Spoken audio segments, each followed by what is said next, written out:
surprising secrets can you reveal now that your NDA has expired? Story 1.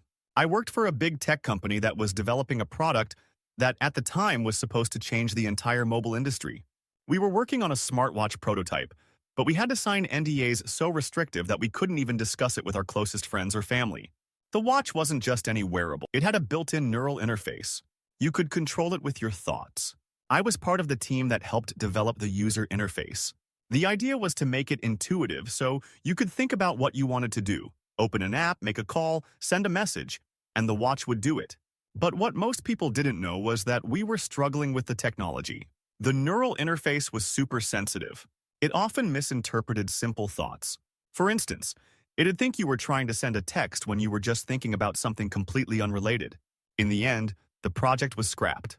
It wasn't the groundbreaking product everyone was expecting, mainly because the interface was unreliable and the neural tech couldn't keep up with the actual demand for usability. The last I heard, the company quietly buried the whole project and used the tech for a few internal applications, but it's pretty wild to think that we were on the verge of creating something that futuristic. Story 2. I signed an NDA when I started working for a major food chain a few years ago, and let me tell you, the secrets I learned will blow your mind. The company made a huge deal about how they sourced their premium beef for burgers, and their advertising made it seem like the cows were all free-range, humanely treated. The reality? A lot of the beef came from overseas farms where conditions were pretty awful. To make matters worse, they didn't always follow their supposed sustainability practices. During audits, they would intentionally stockpile products that were approaching expiration, making it look like they were fresh, and sometimes they'd even slap new expiration dates on things to keep the shelves stocked. It wasn't all of the food, but it definitely went against everything they marketed to the public. I eventually left the company, but I've always felt conflicted about what I knew. They paid well and I needed the job, but I just couldn't stomach some of the decisions they made behind closed doors.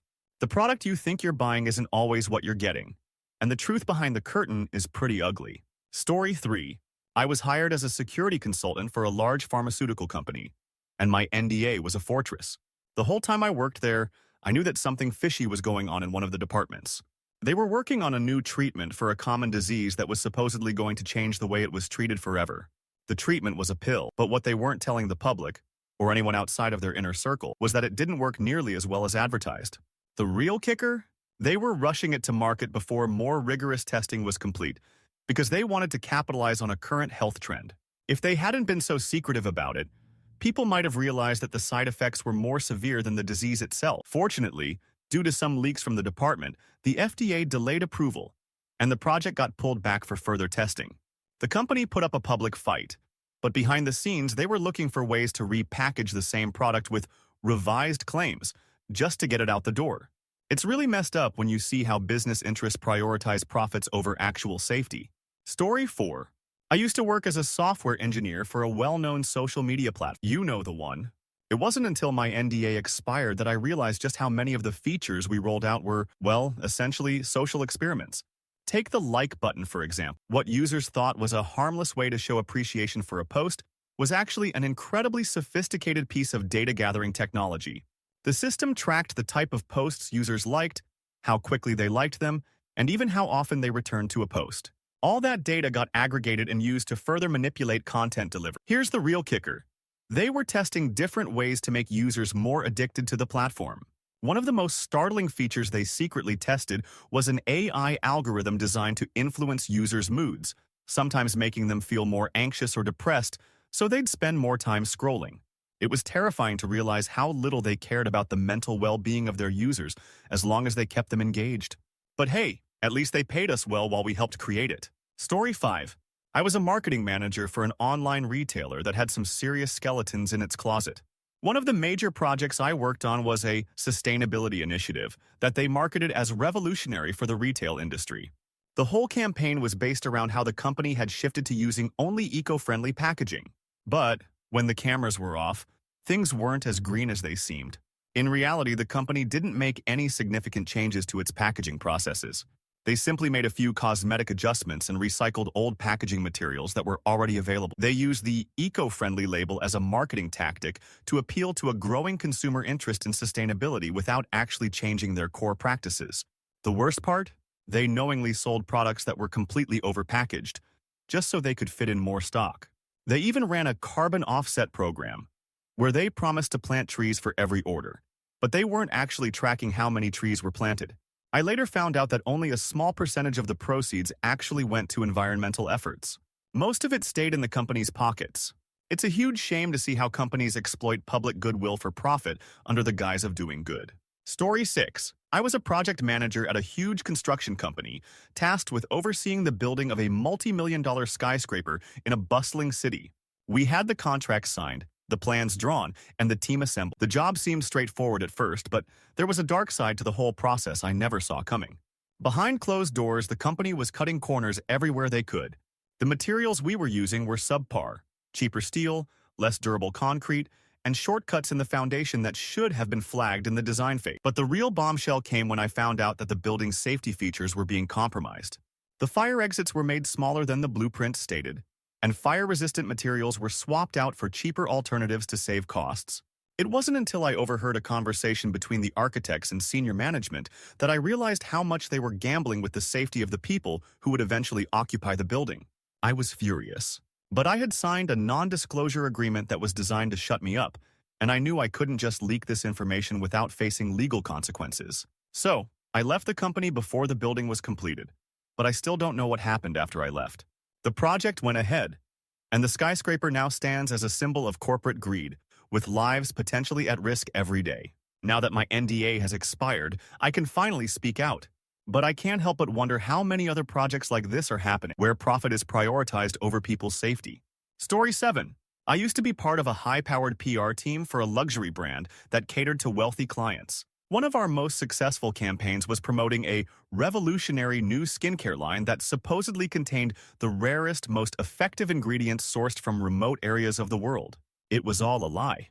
The products didn't contain any of the exotic ingredients they claimed. In fact, the majority of the products were made with the same basic ingredients that you'd find in any drugstore brand. The company went to extreme lengths to create the illusion of exclusivity, having fake scientific studies published, hiring influencers to talk about how transformative the products were, and even getting well-known dermatologists to endorse the line under false pretenses. The real shocker, however, came when I found out that they were intentionally adding ingredients that could cause mild irritation to the skin. It was all part of a clever marketing tactic. If users experienced even the slightest bit of redness or a breakout, they were more likely to believe the product was working. After all, when your skin gets worse before it gets better, the average consumer might assume it's an indication of the product's potency. I felt sick to my stomach when I learned the truth, but the paychecks kept rolling in, and the pressure to maintain the brand's image was intense. Eventually, I left the company, but I could never shake the guilt. Now that my NDA is up, I can't believe how much people were manipulated by a brand that claimed to care about their skin. I hope people know now what really goes on behind the scenes. Story 8.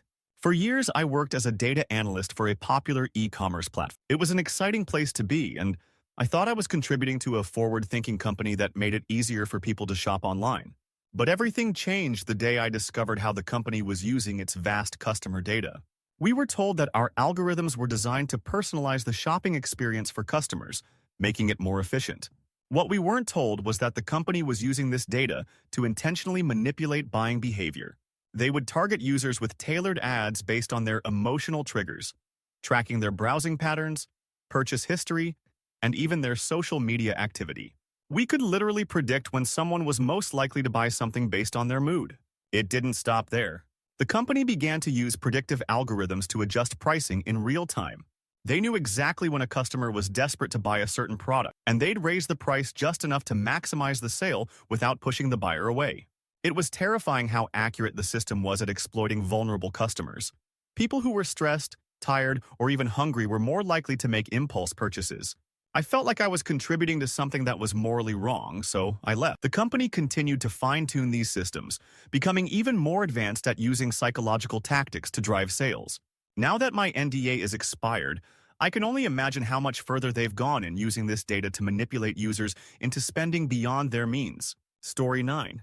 A few years ago, I was hired as a product manager at a company that sold high-end tech gadgets. One of their flagship products was a next-generation VR headset that promised to change the gaming industry forever. I was thrilled at first to be a part of such a cutting-edge project, but I quickly realized that the company was hiding some ugly truths about the product. The headset itself wasn't all that revolutionary. The The display was blurry, the controls were clunky, and the battery life was atrocious. Despite all of this, the marketing team insisted that we push the product out as state-of-the-art. They'd even instructed us to use buzzwords and technical jargon to make it sound like the product was far more advanced than it actually was. Worse, the company was lying about its development process. We were told to keep quiet about how much of the technology was recycled from older models, just repackaged with a fancier design. The team responsible for the headset's development had cut corners in the hardware to reduce costs, leaving customers with a product that barely lived up to its promises. I tried to bring up my concerns with management, but they shut me down quickly, threatening my job if I didn't fall in line. Eventually, I quit, knowing that the product was going to fail. Sure enough, it was a disaster, and the company ended up recalling it after a series of technical issues. But to this day, I can't believe I was part of such a deceitful operation. Now that my NDA is expired, I can finally speak about the ugly truth behind that product. Story 10. I worked as a legal intern at a major film studio for 2 years. At the time, the studio was producing a high-budget superhero franchise that was making waves in the industry. It was thrilling to be part of such a massive operation, but the deeper I got into the company, the more I realized that the film industry, especially in Hollywood, has a dark side when it comes to intellectual property. One of the most shocking things I learned was how studios would manipulate small-time filmmakers and writers into signing over their rights for pennies on the dollar. The studio would approach up-and-coming directors with what seemed like a fair deal, only to bury clauses in the contract that gave them full creative control, leaving the filmmaker with nothing once the film was successful. The real kicker was that they had a whole legal team dedicated to fighting claims of stolen ideas. They would systematically dismiss claims from independent creators who believed their work had been plagiarized. If they couldn't bury the case, they'd throw money at the problem, making sure the creators could never afford to go up against the studio. I left that job as quickly as I could, disgusted by how the system worked. They preyed on the young talent, using legal loopholes to exploit them. Now that my NDA has expired, I can finally speak out about the behind-the-scenes corruption that keeps the studio giants on top while squeezing the life out of independent creators. Story 11. A few years ago, I was working as a customer service representative for a large airline. We were constantly told how customer satisfaction was our top priority, but the reality behind the scenes couldn't have been more different. What we were really trained to do was manipulate customer complaints to avoid issuing refunds, rebooking flights, or compensating for delays. The company had a strict policy to keep costs down, and the main way to do that was to ensure that no customer got a penny more than they absolutely had to. One day, a customer called in furious about a flight cancellation. She was stuck in an airport halfway across the country, and her luggage was nowhere to be found. I knew the company policy: offer vague apologies, push the blame onto unforeseen circumstances, and avoid any kind of compensation. But what really shocked me was when a senior manager told me to encourage the customer to take a discount voucher instead of a full refund, even though she was well within her rights to get her money back. They also discouraged us from helping customers file claims for lost luggage or delays unless the person was extremely persistent. The more complaints we could push to the back burner, the better for the bottom line. At one point, I overheard a meeting where executives discussed ways to train customers to accept the bare minimum. They even tested strategies to make customers think they were being unreasonable when they asked for basic compensations. I eventually left because I couldn't stomach the manipulation anymore. I was part of a system that valued profits over human decency, and I knew I couldn't continue working there without feeling guilty. The company is still around, but I can't help but wonder how many people are still getting shortchanged, all while the company makes billions. Story 12. I worked for a startup that had big dreams of revolutionizing the food delivery industry. They marketed their service as eco-friendly and sustainable, boasting about their use of electric vehicles and biodegradable packaging. It sounded like a noble cause, and I truly believed in the mission. But once I started working there, I began to notice that the reality didn't align with the company's image. The first red flag was the food. The company claimed to partner with small local farmers to provide fresh ingredients for meals. The truth? Most of the local ingredients came from giant warehouses where the food was bulk purchased, frozen, and sometimes weeks old before it was delivered. They'd market certain meals as being fresh from the farm, when they were anything but. Next, I discovered how they were sourcing their delivery drivers. The company loved to tout that their fleet of drivers was made up of independent contractors who could work flexible hours. What they didn't mention was how much pressure they put on drivers to take on more deliveries than they could handle, while paying them a fraction of what they actually earned. Drivers were constantly pushed to work faster, often in unsafe conditions, just to meet the targets set by corporate. But the biggest shock came when I found out that the company's eco-friendly promise was a farce. They were using so much plastic in their packaging that it was impossible for them to keep their environmental promises. They also had a huge backlog of unused packaging that they couldn't even recycle because of the mixed materials. It was all about optics. They wanted to be seen as green and progressive, even if they weren't. I eventually left after seeing too much hypocrisy, but it still haunts me that the company continues to deceive its customers. They're still pushing the same sustainability, even though behind the scenes, it's all a lie. Story 13. I used to be part of a team at a major tech company that specialized in developing smart home products. It seemed like a great gig, working on new technology, helping to make people's lives more convenient. However, after my NDA expired, I realized how much of the technology we were promoting was intentionally flawed for one specific reason: to make people dependent on our products. We were told to test the products with a small group of users and gather feedback. But what we didn't realize was that the company was tweaking the software to make devices fail after a certain amount of time. It wasn't always immediately obvious, but users would begin to experience issues with their devices, slowdowns, connectivity problems, and crashes, just enough to get them frustrated.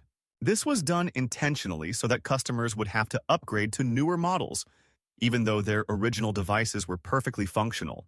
Even worse, the company was collecting data on the users' daily routines and analyzing how they interacted with their smart devices.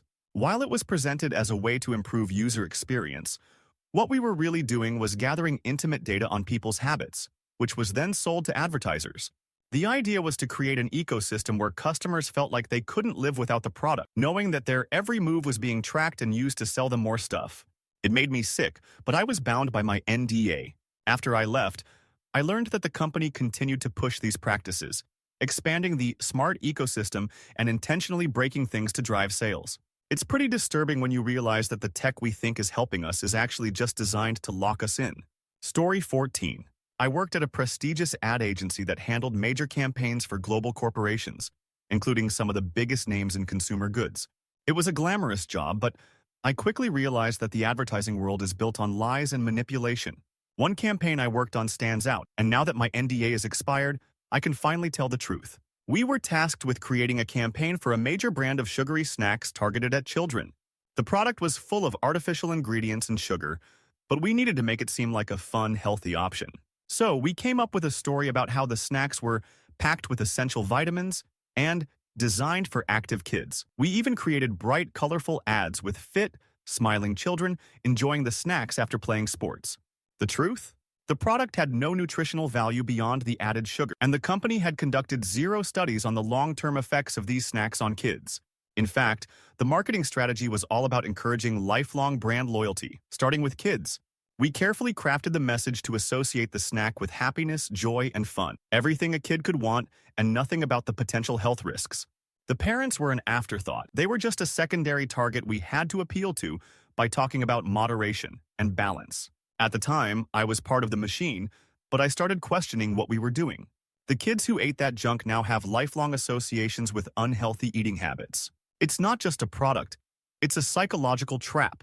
I left the agency soon after, but now that I'm free to speak, I wish I could undo the harm that campaign did to so many people. Story 15. I spent 3 years working at a well-known multinational company that was in the business of making home appliances. The company had a long-standing reputation for producing durable and affordable products. But behind the scenes, the reality was quite different. What the public didn't know was that the company had quietly switched its manufacturing process to save on costs, using cheaper, lower-quality materials. At first, the quality control team would conduct tests, but when results didn't meet the standards the company had promised, they were simply ignored. The products would go through light testing, and if they passed even by the thinnest margin, they were sent out to the market. In some cases, the company knew that certain models were prone to malfunctioning after a year of use, but they didn't care. They had already designed the product to break right after the warranty expired, so customers would be forced to buy a replacement. I was responsible for managing the customer complaints that came in from all over the world, and after a while, it became clear that this wasn't just a few isolated incidents. It was systemic. Customers were getting faulty products, and the company was only interested in making them feel like it was their fault, offering them discounted repairs or parts instead of fixing the underlying issues. I felt like I was enabling a scam, and after I found out just how widespread the issue was, I decided to leave. Now that I'm free from my NDA, I can finally talk about the company's willingness to sacrifice customer trust for profits. People were being sold products they knew were faulty, and no one cared. Story 21. I was hired as an interior designer for a luxury hotel chain that was opening new properties in several major cities.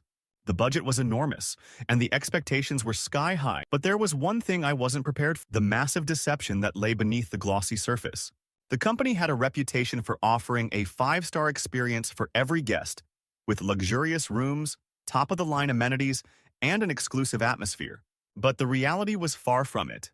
As we worked on designing these opulent spaces, I started to notice that many of the materials we were using weren't nearly as luxurious as they were supposed to be. The plush rugs were actually mass-produced, synthetic materials that were designed to look expensive but had a much cheaper cost. The high-end furniture we had chosen was being replaced last minute with knockoff versions that looked similar but were far less durable. The real shock came when I discovered how the hotel handled guest experiences. The company had a dedicated team of guest satisfaction specialists who were tasked with manipulating reviews and feedback. If someone left a less-than-perfect review, the team would either offer them an under-the-table incentive to change their feedback, or, if that didn't work, they would simply scrub the comment from the site. The entire process was set up to fabricate a flawless public image. The worst part? This wasn't an isolated issue. It was part of the company's culture. The hotel's mission was to maintain a facade of luxury while cutting corners at every step, all while using underhanded tactics to ensure guests believed they were staying at the best.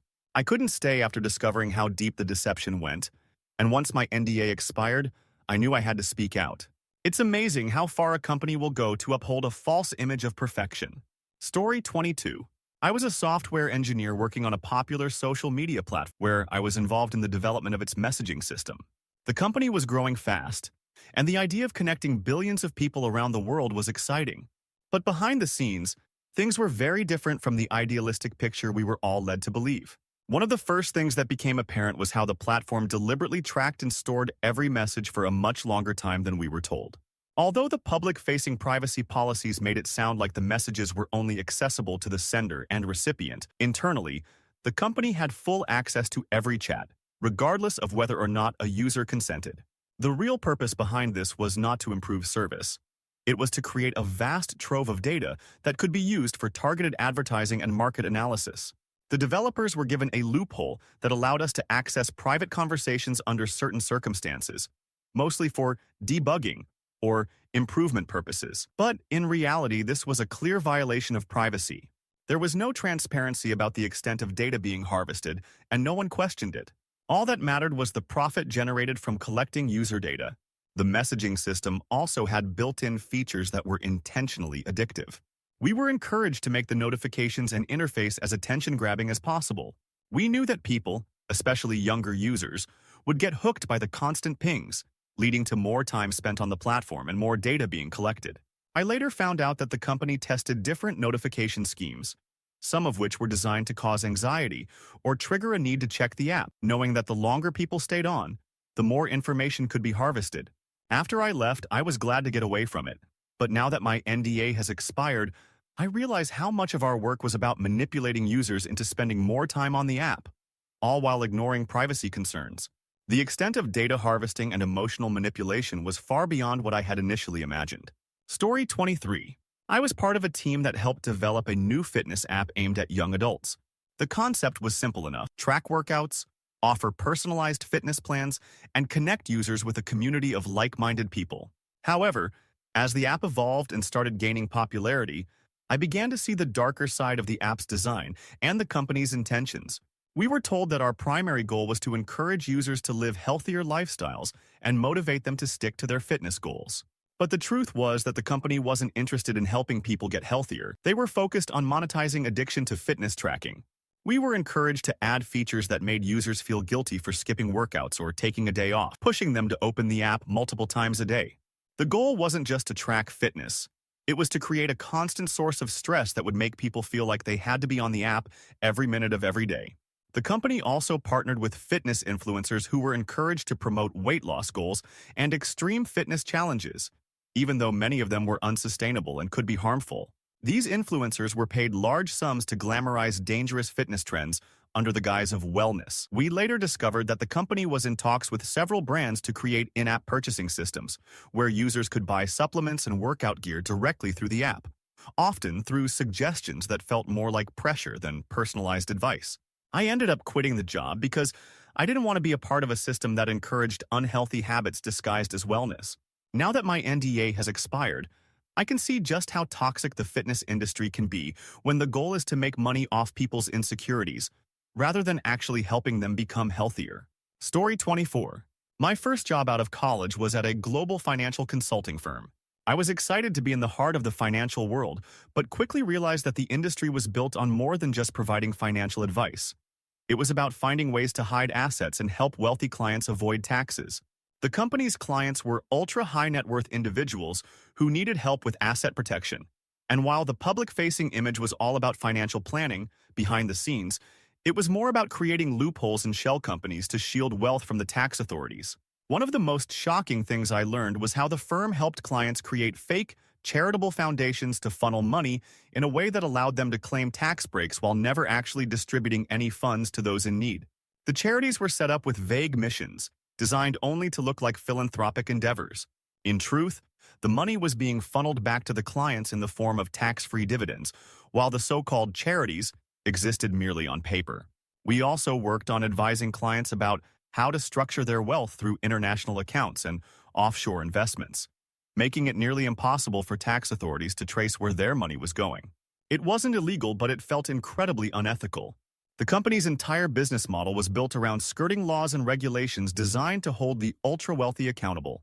After a year, I couldn't stomach the work anymore, knowing that we were essentially helping perpetuate economic inequality by enabling the rich to avoid paying their fair share. The more I learned, the more disillusioned I became with the industry. Now that my NDA has expired, I can finally speak out about how the consulting industry uses loopholes and manipulation to protect wealth, and how little it really has to do with the best interests of clients. Story 25. I worked for a popular video game company that prided itself on creating immersive and interactive experiences.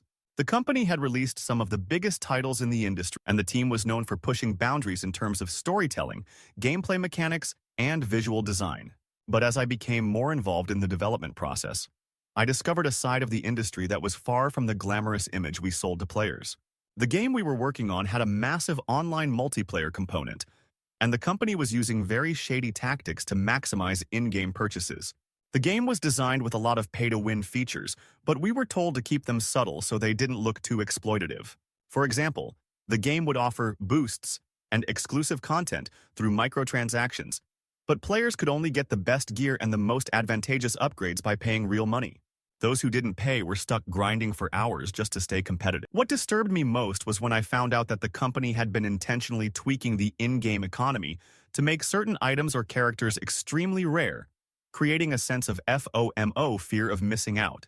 Players would get hooked by the idea of missing out on limited-time offers, leading to a pattern of spending impulsively.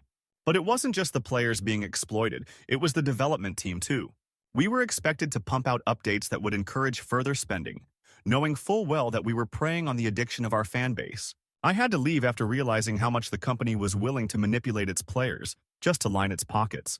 Now that my NDA is up, I can finally share the truth about how game companies exploit their fan base with subtle, insidious tactics. Story 26. I spent 2 years working as a research assistant at a major pharmaceutical company that was heavily involved in developing treatments for chronic diseases. I signed a strict NDA that prevented me from sharing any details about the research I was conducting, but now that it has expired, I can finally share what happened. The company was researching a new drug that was supposed to revolutionize the treatment of a common autoimmune disorder. At first, the studies seemed promising, but over time, I began to notice something odd. The company was selectively publishing only the positive results from clinical trials, while burying any data that suggested the drug might be less effective or even harmful. The clinical trial results were carefully curated to make it appear that the drug was a breakthrough, when in fact, it showed only marginal improvements over existing treatments. The most disturbing part came when I found out that the company had knowingly used test subjects with pre-existing conditions that could have skewed the results. These participants were more likely to experience adverse reactions, but the company ignored this information because it might have delayed the launch of the product. In the end, the drug was approved and went to market, despite the fact that it wasn't as effective as the company had led investors and the public to believe. When I voiced my concerns to my supervisors, they brushed me off. It became clear that the company was more interested in making money than ensuring the safety of patients. I left after my contract ended, and I still feel guilty that I didn't do more to expose the truth. I can only hope that this story encourages people to question the true efficacy of some of the drugs on the market, especially when pharmaceutical companies are more focused on profits than health. Story 27. I was a marketing manager at a global beverage company that prides itself on being environmentally responsible. The company was known for using eco-friendly materials in its packaging and making large donations to environmental charities. But behind the scenes, the reality was very different from the image we projected to the public. One of the most shocking things I learned was that the company had no intention of truly reducing its carbon footprint. The marketing team was tasked with creating campaigns that highlighted the company's commitment to sustainability, but the truth was that they were constantly engaging in practices that were the complete opposite. For example, while they advertised the use of recyclable bottles, in practice most of the bottles were made from plastic that was difficult to recycle. The company did not have the infrastructure in place to process the materials they claimed to be green. Moreover, when it came to sourcing ingredients, the company turned a blind eye to the environmental impact of its supply chain. I discovered that many of the raw materials used in the production process were coming from suppliers with questionable environmental practices, including deforestation and water mismanagement. Even more frustrating was how the company encouraged its employees to volunteer for environmental initiatives in order to bolster its public image. Employees were pressured to participate in these events, which, for the most part, were just elaborate photo ops designed to show the company's commitment to the environment. It felt like nothing more than a way to distract the public from the harmful practices that were ongoing behind closed doors. I stayed with the company for a few more months before deciding I couldn't be a part of the deception anymore. Now that my NDA has expired, I want people to know that sometimes the green initiatives companies promote are nothing more than a marketing ploy to make them seem more responsible than they truly are. Story 28. I was hired as a junior designer at a well-known luxury fashion brand that marketed itself as a leader in ethical production and sustainability. The company made bold claims about its supply chain, stating that all of its materials were sourced ethically and that workers in its factories were paid fair wages and treated with respect. But as I became more involved in the design process, I began to see how these claims were a carefully constructed facade. I quickly learned that the company was not as ethical as it claimed. While some of the materials were indeed sourced sustainably, many of the garments were produced in factories where workers were subjected to poor conditions and long hours. These factories were located in countries where labor laws were lax, and the company didn't hesitate to exploit these weaknesses for cheap production costs. I even overheard one of the executives bragging about how the company had strategically moved production to countries with lower labor costs in order to maximize profits. The brand's sustainability efforts were also a cover-up. Many of the eco-friendly fabrics were, in reality, mixed with synthetic fibers that made them impossible to recycle. Additionally, the brand's use of dyes and chemicals in the manufacturing process was not as environmentally friendly as they portrayed it to be. The company even hired third-party consultants to help create greenwashing campaigns that would make the public think they were doing more for the environment than they actually were. It was frustrating to watch how the company exploited both the environment and its workers for profit. I eventually left the company because I couldn't justify being part of an operation that misled customers while abusing both people and the planet. I hope that by sharing this story, I can help others see how some luxury brands use sustainability as a marketing tool rather than a genuine business practice. Story 29. I worked as a content writer for a popular online review platform where my job was to write product reviews and recommendations based on the data I was given. At first, it seemed like a dream job. Getting paid to test and review products sounded exciting. However, it didn't take long for me to realize that the whole operation was built on dishonesty. The platform had a massive user base, and its reviews were considered highly influential. But as I dug deeper, I discovered that many of the reviews were fabricated. The company had relationships with certain brands and would prioritize positive reviews for products from those brands, even if they were subpar. These reviews were written by a team of content creators, including myself, who had no actual experience with the products. The platform also allowed companies to pay for featured reviews that were guaranteed to be glowing.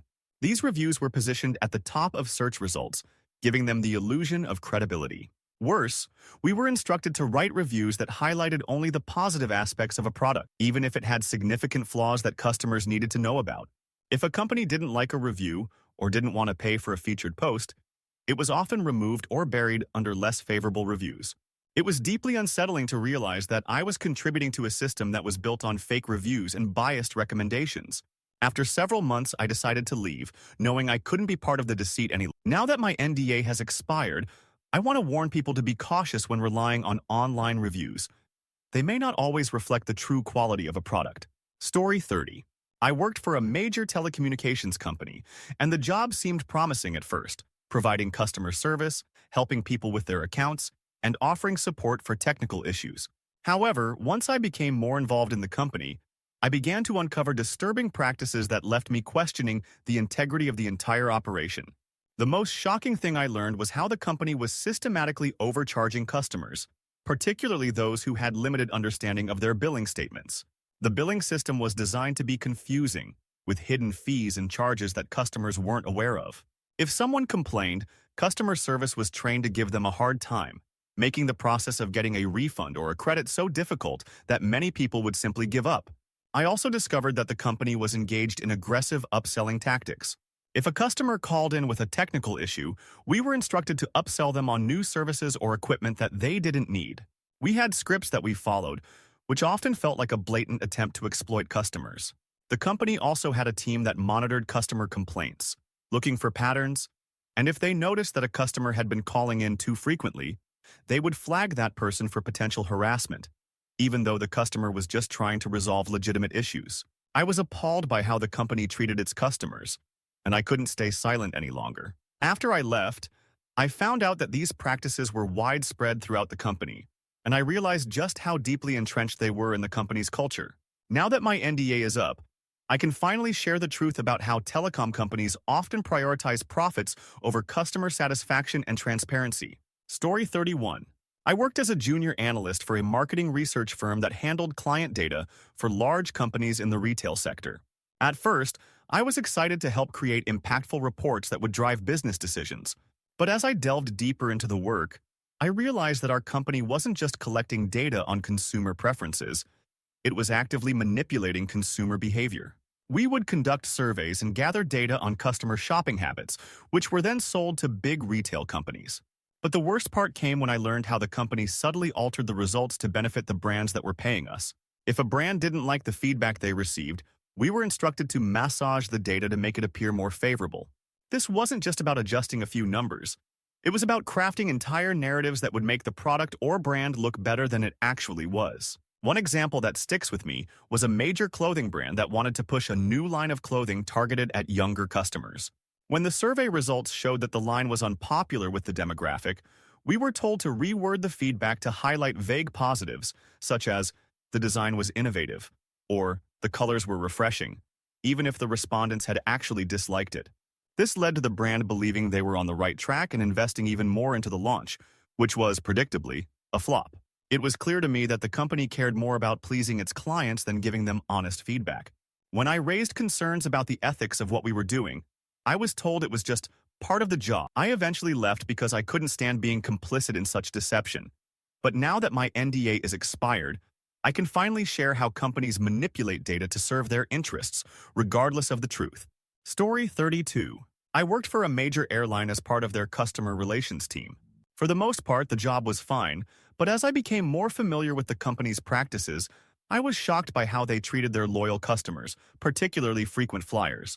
The airline had a rewards program that promised benefits like free upgrades, priority boarding, and access to lounges for their most frequent travelers. But what I found out behind closed doors was that the company deliberately manipulated the loyalty program to reduce the actual benefits. The upgrades that people worked hard, often by accumulating thousands of miles, were rarely granted because the airline was prioritizing paying customers. Essentially, the rewards program had become more of a marketing tool to get people to book more flights, rather than an actual reward system. What disturbed me the most was learning about the company's practice of overbooking flights. While passengers were told that this was done to ensure full flights and reduce costs, the reality was that the airline had a financial incentive to sell more tickets than there were seats, knowing that a certain percentage of passengers would cancel or not show up. This was a calculated gamble, and it often left passengers stranded or bumped to later flights without compensation. When I realized how much the company was willing to compromise its customer service for profit, I couldn't stay any longer. Now that my NDA has expired, I feel a responsibility to let people know that the airline industry often doesn't have the best interests of its passengers at heart. Loyalty programs and promises of perks can be nothing more than empty marketing tactics. Story 33. For several years, I worked as a food safety consultant for a large multinational fast food chain. My job was supposed to be about ensuring that their operations met health and safety standards, but what I saw behind the scenes was unsettling. The company claimed to have rigorous health and safety procedures in place, but in reality, their food safety was compromised for the sake of cost savings. For example, their food suppliers would often deliver ingredients that didn't meet the required quality standards. The company would accept these shipments anyway, with some stores instructed to pass the food without reporting. One particular issue was the company's meat suppliers. Many of the beef patties were sourced from factory farms that used antibiotics and growth hormones to increase production. While the company publicly touted their commitment to hormone-free meat, the truth was that the supply chain was riddled with questionable practices. The worst part was that the company had paid consultants to reword the ingredients on packaging to make it seem as though their products were healthier than they actually were.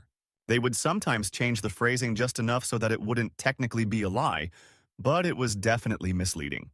I also learned that certain food items that had been recalled due to contamination were quietly sent to other locations or sent to markets in other countries where safety regulations were less stringent. At the time, I was terrified to speak out because of my NDA, but I knew the public needed to know how far the company would go to keep its image intact while cutting corners behind the scenes. Now that my NDA has expired, I can share the truth about how some companies treat food safety as an afterthought when they're more concerned about profits than customer health. Story 34. A few years ago, I was part of the product development team for a tech company that created a well-known virtual assistant device. The product was marketed as an all-in-one solution to make daily life easier, capable of everything from controlling smart home devices to answering questions and providing entertainment. But after I joined the team, I quickly realized that the product's intelligence was not as sophisticated as we were led to believe. What really stood out to me was how little the device actually learned from its users. We were encouraged to collect data on users' habits and preferences to improve the virtual assistant's responses. But in reality, the device's updates were often just minor tweaks that made it seem smarter while doing little to improve its actual functionality. The company was more focused on making the product seem revolutionary than actually improving its core features. The most surprising part was when I found out how much the company relied on human workers to train the virtual assistant. We would use real customer data, gathered with consent, of course, to make improvements to the system. But what customers didn't know was that their personal data was being reviewed by employees, sometimes even including sensitive information like their search history or private conversations. It wasn't a violation of any laws, but it felt like an invasion of privacy. Over time, I began to feel uncomfortable with how the company was treating its users. The virtual assistant was marketed as a solution to make life easier, but it was mostly a tool for harvesting data and increasing user dependency on the ecosystem. I left the company as soon as I could, and now that my NDA has expired, I can't help but wonder how many other smart devices out there are doing the same thing. The hours were long, and the expectations were high.